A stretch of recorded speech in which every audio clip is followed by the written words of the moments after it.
पुरंदर. पुरंदर किल्ल्याच्या नावावरून वसलेला हा तालुका आज आधुनिकतेनं प्रगत दिसत असला तरी ही आधुनिकता आजची नाही. यामागे समृद्ध इतिहास आहे. निसर्गानं आणि इतिहासानं दोन्ही हातानं आंदण दिलेलं हे शहर कसलं? मराठी माणसाच्या मनातला हळवा कोपराच आहे हा.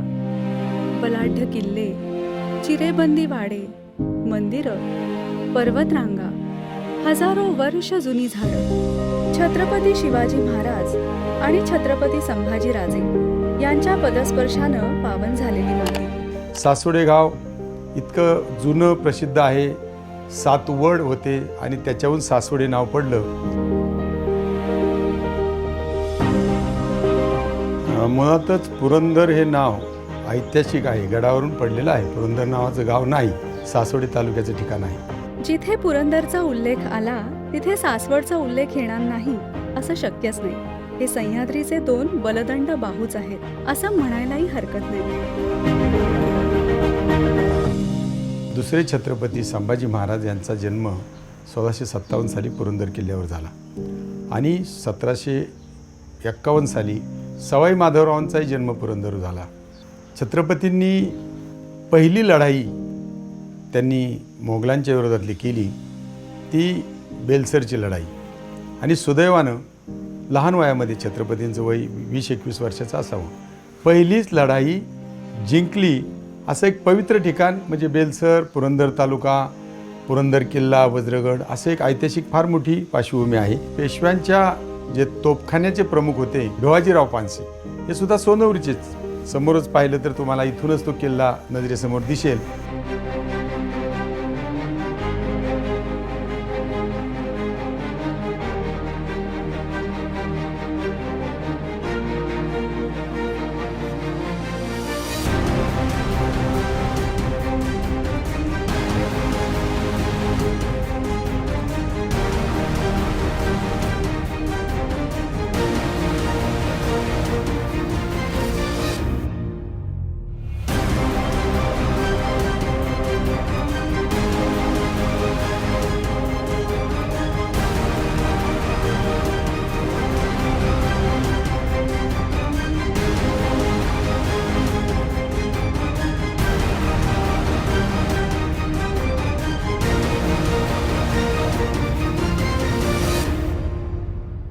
ज्ञानेश्वर महाराजांचे धाकटे बंधू सोपान महाराजांनी माऊलींच्या नंतर 1 महिन्याभरातच समाधी इथं घेतली.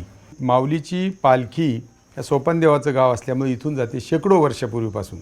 त्यामुळे भक्तीचा महापूर या गावाने पाहिलेला आहे.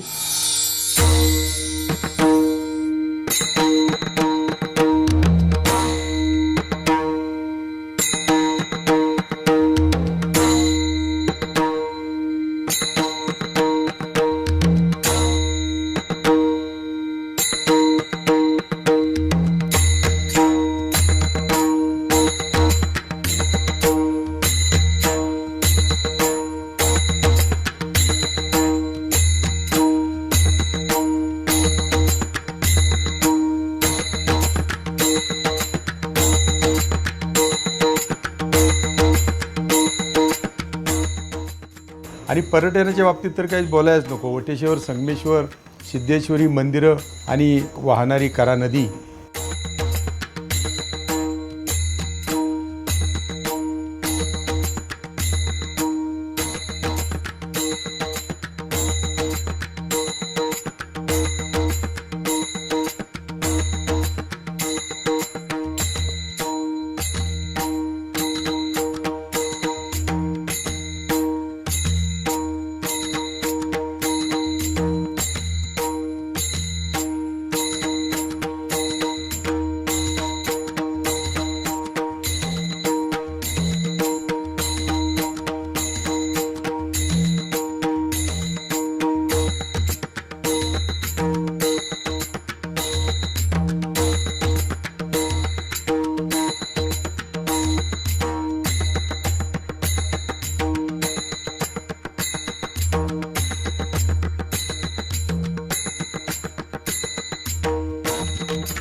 या सगळ्यांचं एक समेट घडलेलं आहे आणि एक निसर्गरम्य पर्यटनाला योग्य आणि त्याच्यातून सगळाच वारसा समजून घेण्यासाठी योग्य ठिकाण म्हणजे सासवड आणि परिसर.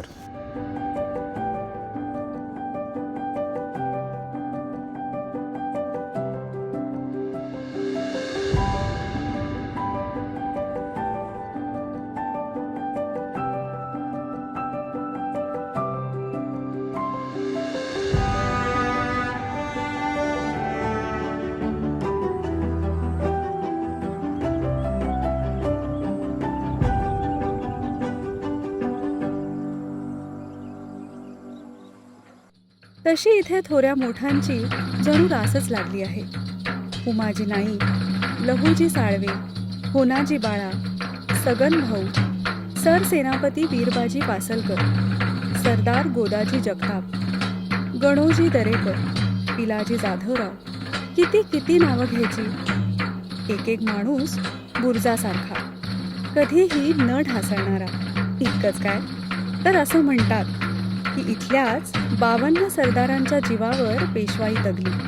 की आत्रे हे साहित्यिक होतेच, पण पत्रकार होते, नाटककार होते, लेखक होते, कादंबरीकार होते, विडंबनकार होते, उत्तम वक्ते होते, शिक्षक होते, कलाकार होते, निर्माता होते, काय नव्हते, दिग्दर्शक होते. कुठलंही विश्व असं नाही, कुठलंही असं क्षेत्र नाही की जिच्या आचार्य अत्र्यांनी त्यांचं नावाचा ठसा उमटवलेला नाही. अनेक पत्रकार, कलाकार, कवी, प्राध्यापक आणि प्रगतशील शेतकरी ह्या गावानं महाराष्ट्राला दिले.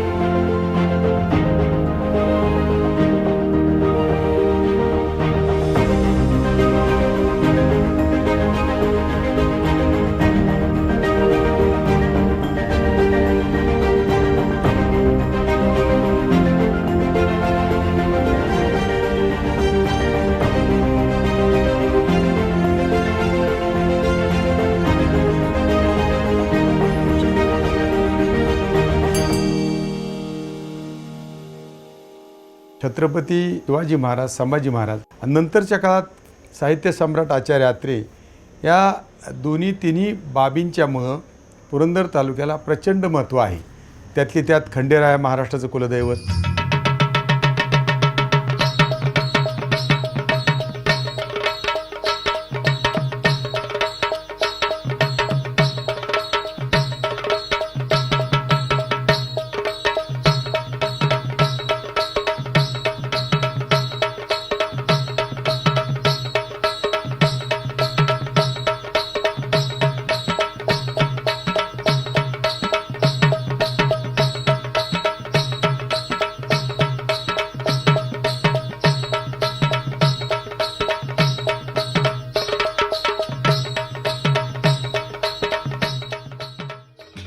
पुरंदर ही खाण आहे जिथून प्रत्येक काळात नवनवीन हिरे सापडत आहेत, घडत आहेत.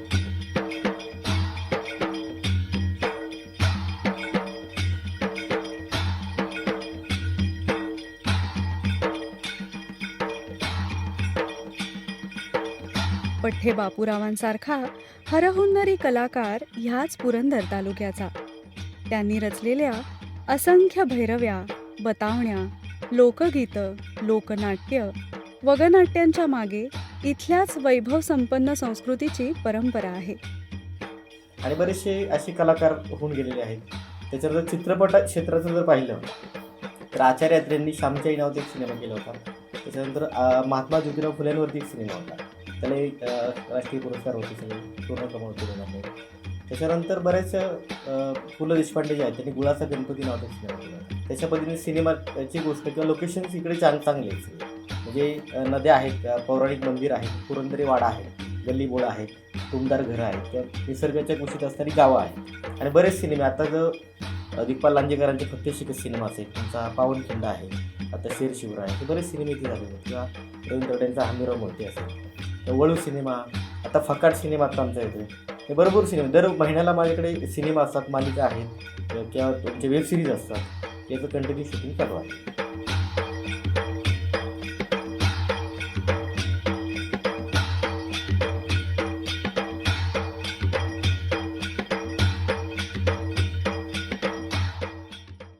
पुरंदर तालुका हा तसा दुष्काळी तालुका.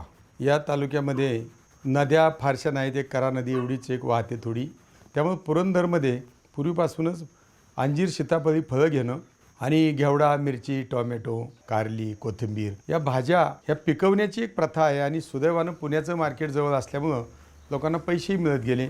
2 पैसे मिळवण्याची ही साधनं नव्या तंत्रज्ञानानं आता शेतकऱ्यांनी विकसित केलेली आहेत. इथल्या अंजीर आणि सीताफळाला साधारणतः एका झाडाला अंजिराला 5,000 रुपये होतात आणि सीताफळाच्या झाडाला 1,000 रुपये होतात.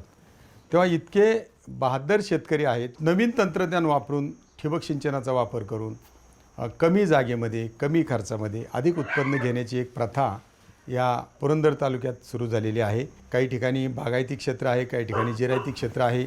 परंतु शेतीशिवाय उदरनिर्वाह करण्याची दुसरी कुठलीही साधन नसल्यामुळं अतिशय जीव लावून लोक शेती करतात. त्यामुळं आता हा दुष्काळी भागातला शेतकरी अतिशय सधन, स्वतःच्या पायावर उभा राहणारा आणि शेतीवर उत्तम कुटुंब चालवणारा शेतकरी म्हणून पुरंदरची आता ख्याती आहे. हे सीताफळाचं झाड आहे. याला आता कळ्या यायला सुरुवात झालेली आहे आणि थोड्याच दिवसात आपल्याला इथे सीताफळ बघायला मिळेल.